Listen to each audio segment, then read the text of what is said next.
late afternoon, and I was cleaning my bedroom when I heard the door creak behind me. I turned around, and there was Alden standing in the doorway, staring at the thing in my hands. My heart stopped. How could I explain this? The object was far from innocent. A large, brightly colored, toy. One that no polite conversation could sidestep. I had pulled it out of the drawer to dust the back of the cabinet, not thinking much of it. I had locked the door, or so I thought. Alden was my 23-year-old stepson. He wasn't supposed to be home yet. He worked at a local brewery and usually stayed out late with friends after his shifts. But there he was, tall and lean, his dark hair falling into his amused blue eyes. "What's that?" he asked, his voice caught somewhere between curious and teasing. My face went red hot. I dropped the item like it had burned me and grabbed the first thing I could find, a throw pillow from the bed, to cover it. "It's none of your business," I stammered, feeling my throat tighten. But his expression didn't change. If anything, he leaned against the doorframe, his curiosity growing. "You know, you don't have to act so embarrassed," he said with a small smirk. "It's not like I haven't seen something like that before." I wanted to crawl into a hole. The audacity of this kid. Well, man, really. To stand there so casually, completely unfazed, while my world spun out of control. I forced a laugh, desperate to diffuse the tension. "Alden, seriously, go mind your own business. You shouldn't even be in here." But he didn't move. For a moment, there was silence between us, heavy and almost unbearable. He wasn't looking at the pillow in my hands anymore. He was looking at me. His gaze was different, not the usual laid-back or playful glances I was used to. This one lingered too long, too intently. It was as if he'd peeled back a layer of the person he thought I was, and found someone else entirely. I felt something strange, a flicker of warmth deep in my chest, followed by a sharp pang of guilt. This was wrong. Whatever this was, it was absolutely wrong. I was his stepmother, for God's sake. I was married to his father. I shook my head and broke the silence. "Please, Alden, just go." He finally shrugged, lifting his hands in mock surrender. All right, he said, his tone light again. But before he left, he gave me one last look. A look that sent my already unsettled thoughts into overdrive. As the door closed behind him, I sat down on the edge of the bed, the pillow still clutched against my chest. My heart was racing. I couldn't even bring myself to put the item back into the drawer. It felt like something invisible had shifted in the air between us. And no matter how hard I tried to ignore it, I knew I'd never see Alden the same way again. For the rest of the evening, I couldn't shake the moment from my mind. I tried. I cooked dinner, folded laundry, and even sat next to Victor on the couch while he flipped through old westerns on the TV. But Alden's face, that amused smirk, and the unsettling glint in his eyes haunted me. Victor barely noticed my distraction. That was nothing new. He'd been wrapped up in his hobbies, gardening, woodworking, crossword puzzles, for years now, ever since his retirement. I didn't resent him for it. That would have been too easy. But sometimes I felt like more of a live-in caretaker than a wife. At one point, I glanced down the hall and caught Alden's shadow as he moved around in his room. I could hear the faint hum of music coming through his door, a low bass line that didn't match the quiet stillness of the rest of the house. My heart jumped for no reason I could justify, and I turned my attention back to my husband. Victor was snoring softly, his chin tilted down toward his chest. He'd fallen asleep in his recliner again, the TV still droning on. I thought about waking him, but what would be the point? Instead, I stood and wandered into the kitchen, grateful for a moment of solitude. But I wasn't alone for long. Alden walked in, his bare feet quiet against the hardwood floor. He wore a faded t-shirt and sweatpants, his hair tousled like he'd just run his hands through it. "Hey," he said casually, opening the fridge and grabbing a bottle of water. "You're up late."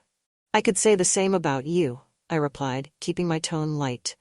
He smiled, leaning against the counter. "Just unwinding. You know, it's not easy being under this roof sometimes." The comment made me pause. "What do you mean?"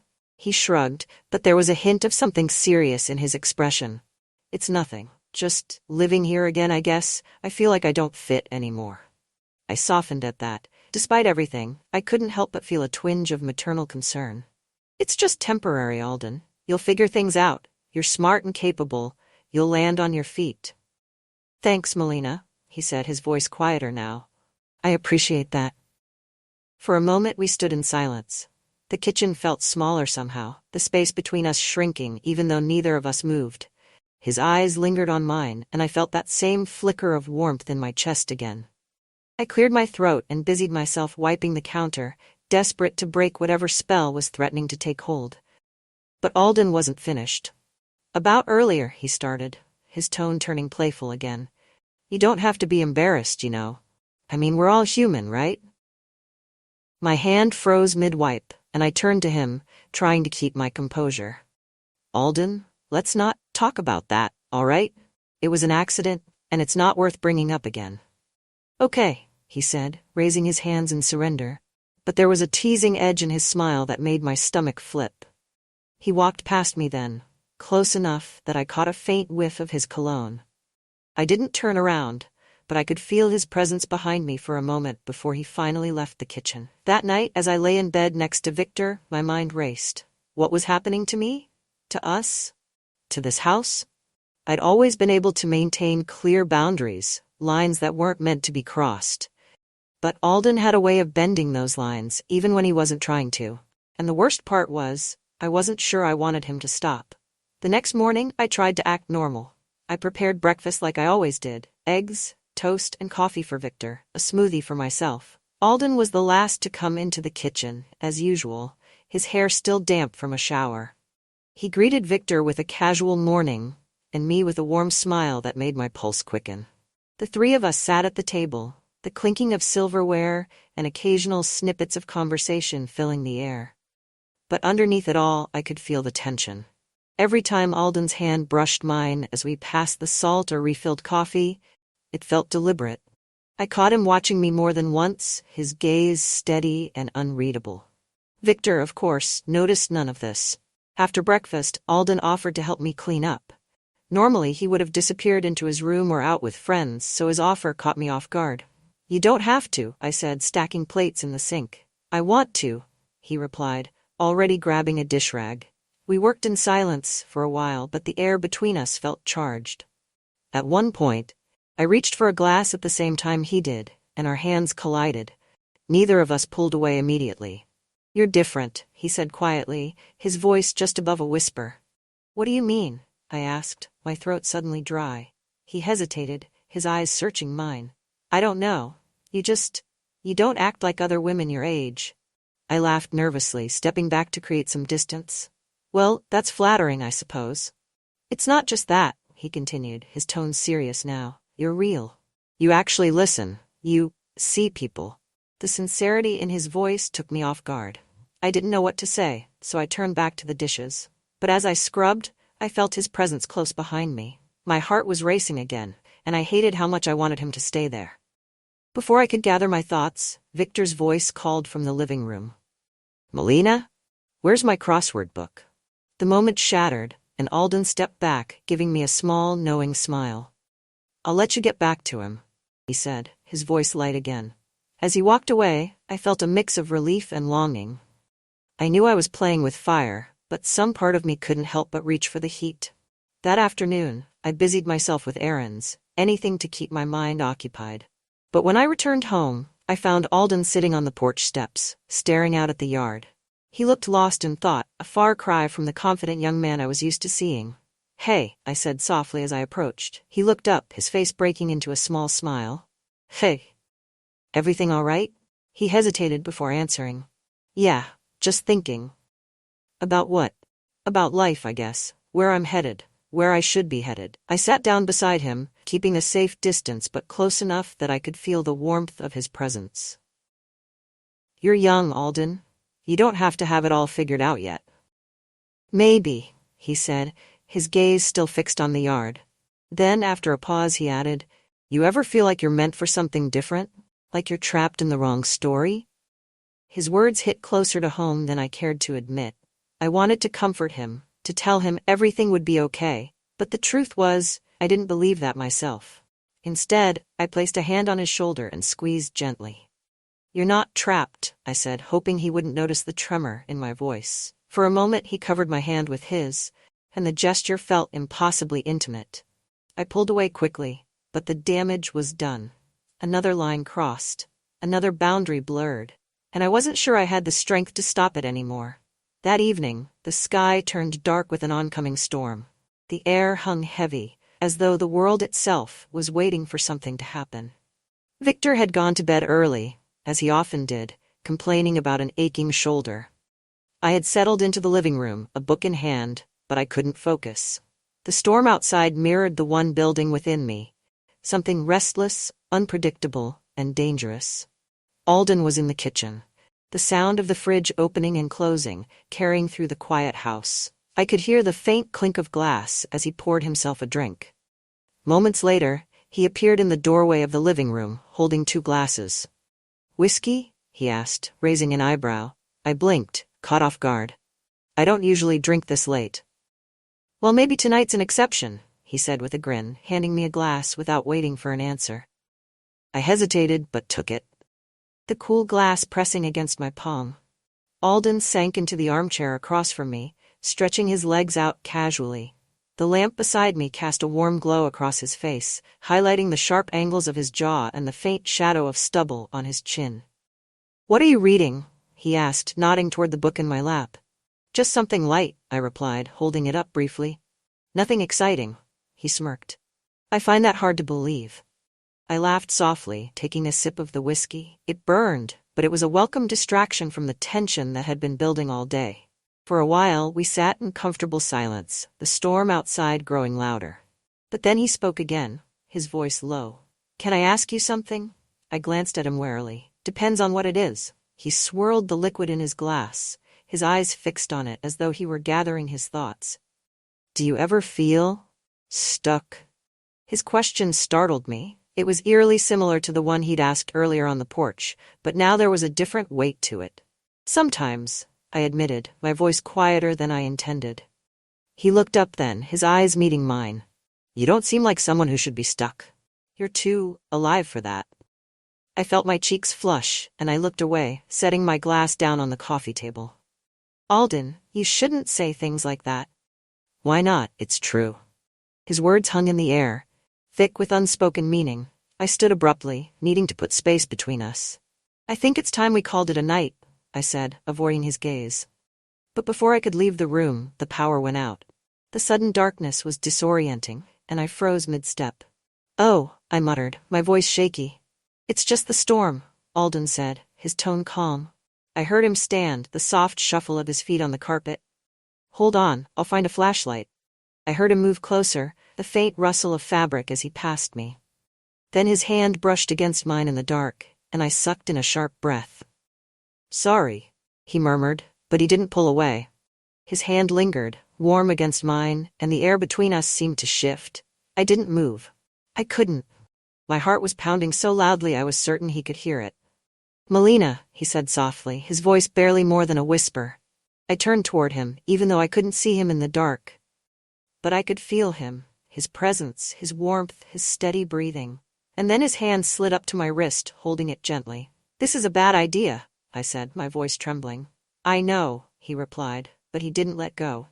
The first crack of lightning lit up the room for a brief second, and in that moment, I saw his face, earnest, vulnerable, and impossibly close.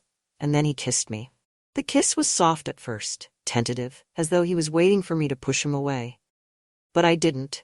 Instead, I found myself leaning into him, my hands gripping his shirt as though he were the only solid thing in a spinning world. When the lights flickered back on, we broke apart, both of us breathing hard. The reality of what we'd just done hit me like a wave, and I stepped back, my hands trembling.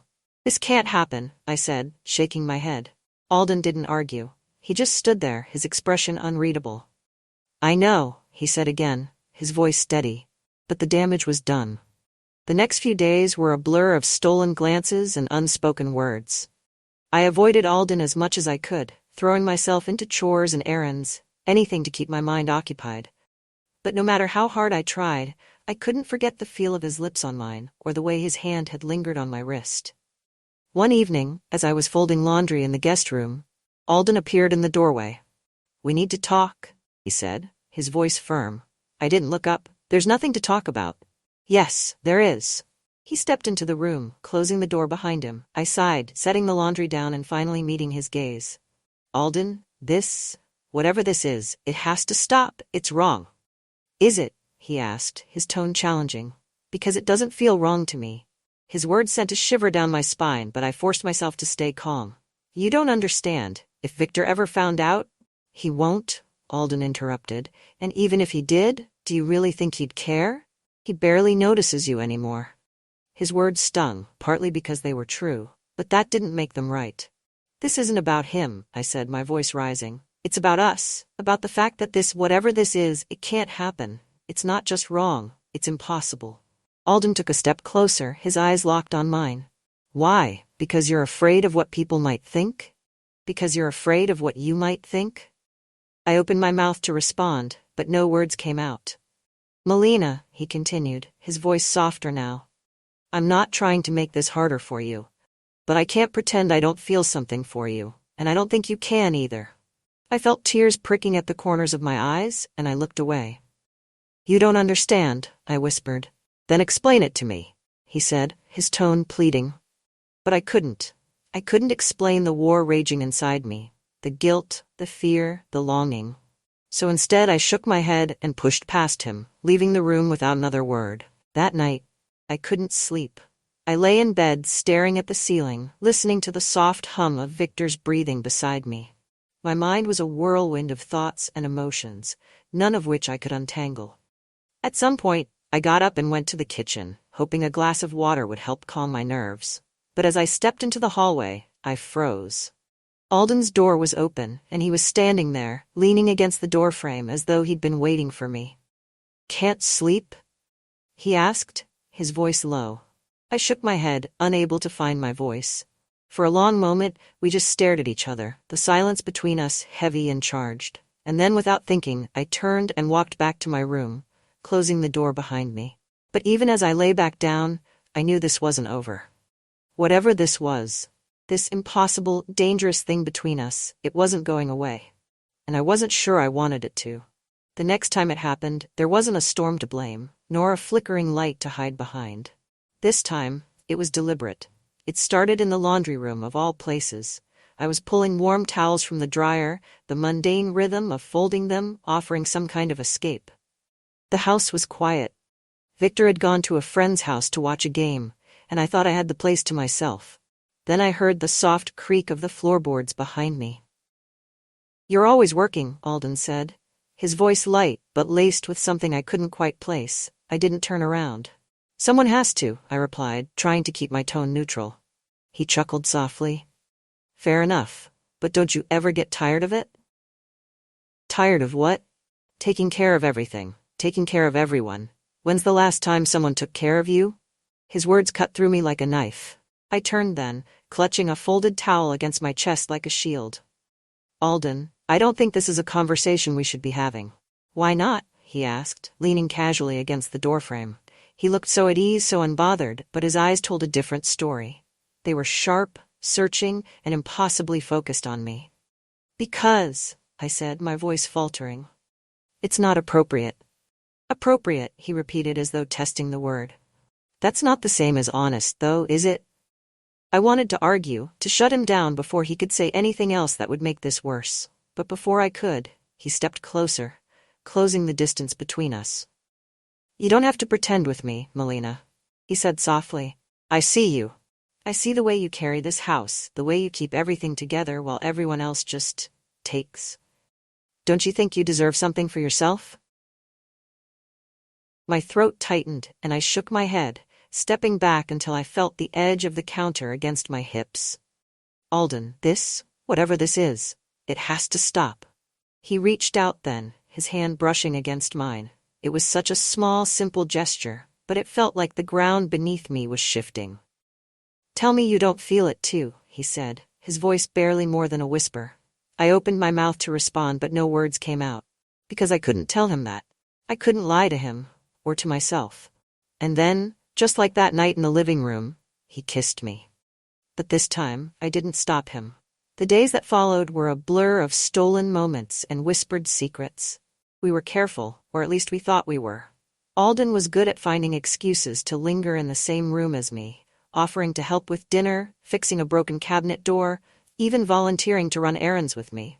At first, it was thrilling, the rush of something forbidden. But the reality of our situation weighed heavily on me. I knew it couldn't last. I knew it was only a matter of time before everything came crashing down. One afternoon, as I was putting away groceries, Alden came up behind me and wrapped his arms around my waist. I stiffened, glancing toward the doorway to make sure no one was there. "Alden," I hissed, trying to pull away. "Victor could walk in any minute." "He's at the hardware store," Alden said, his voice calm. "Relax." But I couldn't relax, not anymore. The paranoia was starting to eat away at me. Every time Victor looked at me, I wondered if he knew. Every time Bethany, our nosy neighbor, waved at me from across the street, I felt like she could see right through me. "We need to talk," I said, turning to face Alden. "About what?" he asked, his expression unreadable. "About this. About us." His jaw tightened, and for the first time, I saw a flicker of anger in his eyes.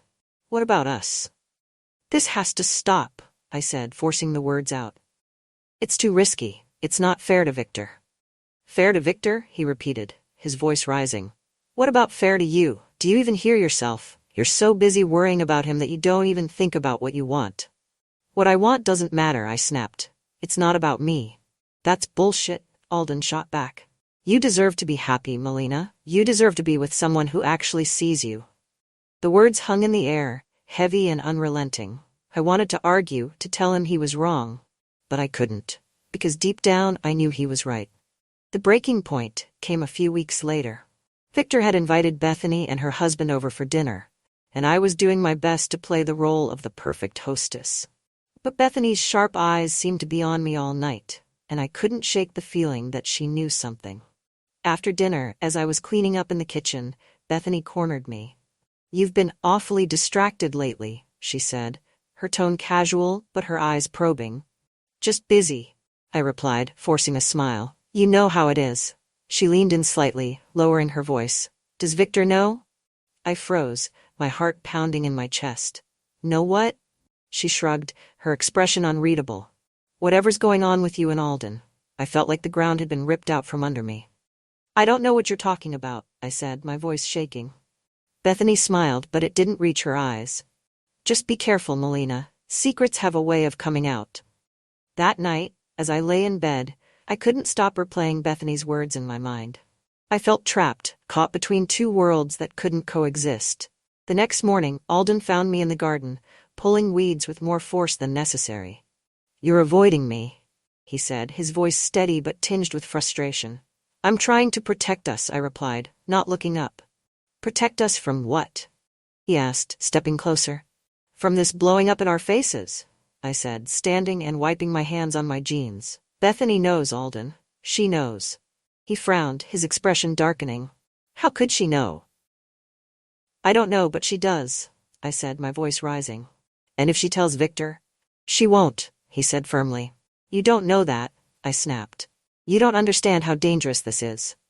Alden grabbed my hand, his grip strong but not painful. "What I understand is that I don't want to lose you."